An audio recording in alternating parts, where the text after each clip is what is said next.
Hare Krishna, Prabhus and Vaishnavis. I will share with you briefly about myself for those who don't know me, and many of you don't know me, which is a fact. I am a married person with 4 sons.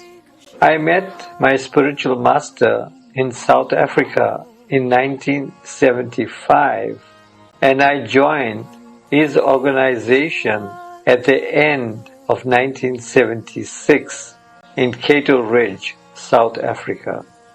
It is very humiliating to speak about oneself, but if I don't explain about myself, then most of you would speculate about me.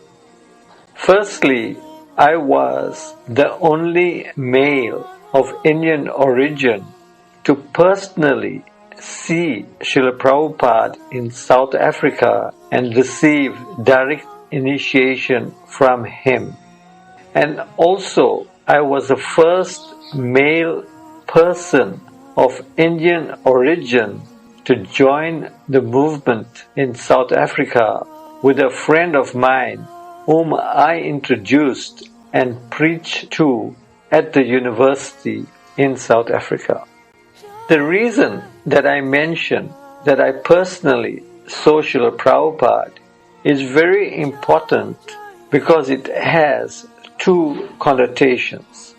The first one is clearly explained in the scriptures that 1/11 of a second association with a pure devotee of the Lord can save one from the most dangerous type of fear. The second is that by personally getting darshan of the Guru, one receives direct initiation from him just by receiving his darshan. I was personally sent by Srila Bhaktivinoda Thakur to spread the teachings of Sri Gauranga Mahaprabhu and to assist my spiritual master to spread the teachings. Srila Prabhupada said that one has to corroborate the events in one's life with the scriptures and holy men.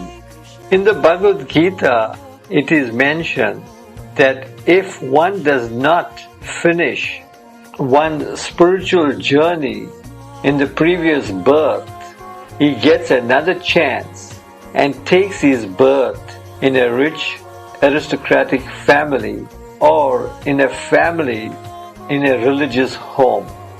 In my life, I took birth as the first grandson to the most wealthiest family in Tongaat, South Africa. My father and mother were very religious, and my mother, who is 79 years old as I speak, is still living and meditates for 5 hours a day regularly.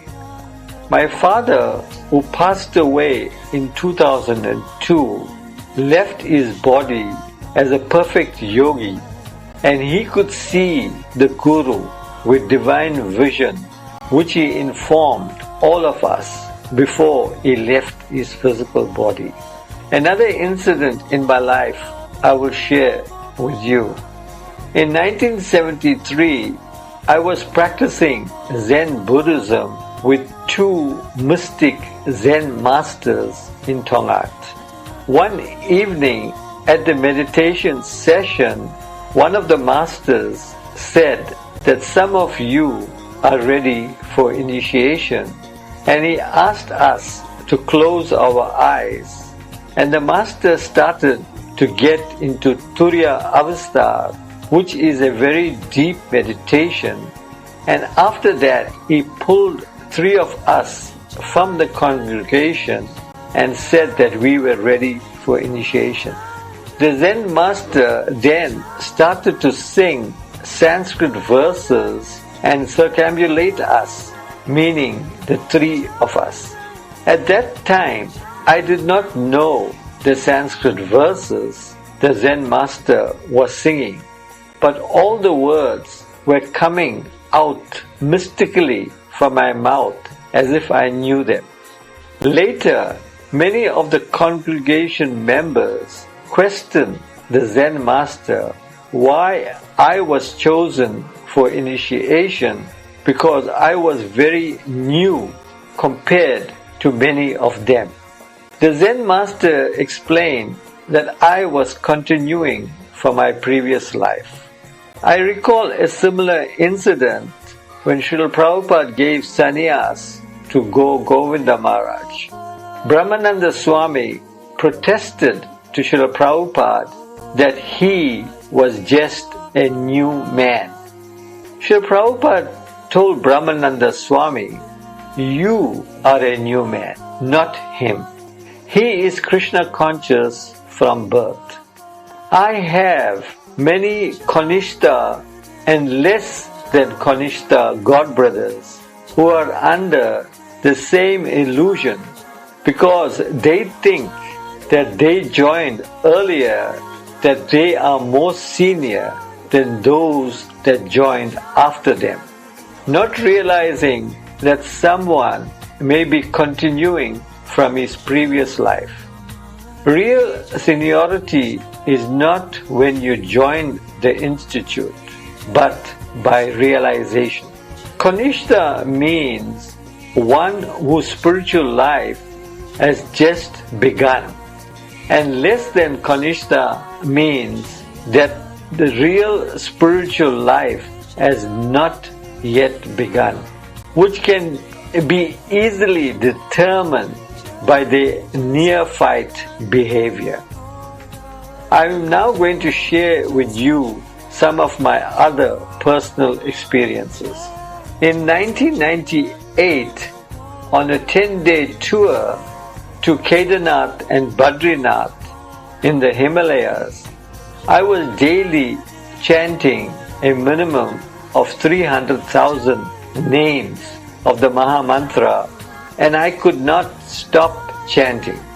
When I reached Rishikesh after the tour, Lord Shiva, Mahadev, welcomed me by inquiring how I was.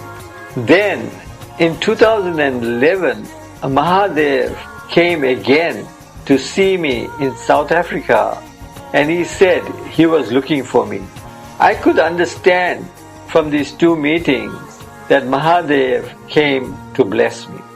In 1999, at the Sri Sri Radhanath Temple of Understanding in Chatswood, Durban, Srimati Radharani came out of a deity and gave me a darshan.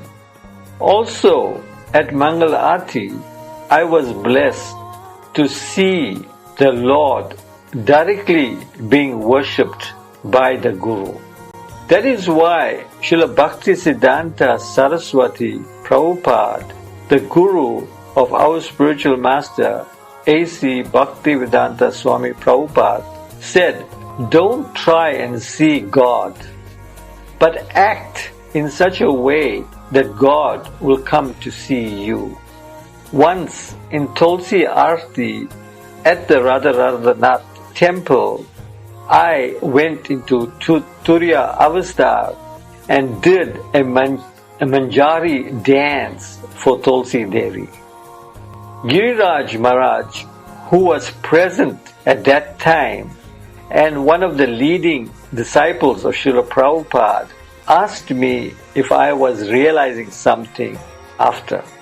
I replied no, but he went on to say that I know you would not say. In 2002, at the ISKCON Lenasia temple, Sri Gauranga Mahaprabhu spoke directly to me from his deity form on the altar and said that I should bring the deities of Radha and Krishna to Johannesburg. 3 years later, Sri Gauranga Mahaprabhu gifted me life-size Sri Sri Radha Govinda deities.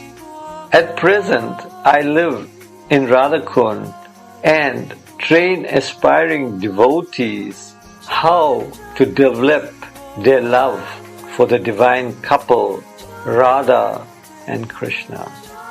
Now I will share my life with you in ISKCON from the end of 1976 to early 1984. Tulsidas was the temple president at that time, and when he heard that I was a very good book distributor, he asked me to enroll life members for the society. I clearly remember in my first month I made 49 members. Tulsidas was very impressed that he then deputed me to go all over South Africa to make life members. I was very successful that in 1 month I was mentioned in a monthly newsletter circulated by ISKCON as a leading distributor in that month. Previously, Tripurari Swami was the leading book distributor most of the time.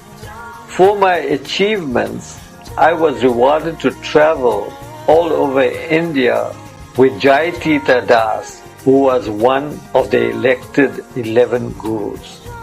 Most of the funds to build the Sri Sri Radhanath temple in Chatsworth, South Africa came from oil painting sales. There were 19 of Srila Prabhupada's disciples selling these paintings, and a competition was held. I won the first prize in the competition. I can go on and on, but I would prefer to stop here. Hare Krishna. Thank you very much.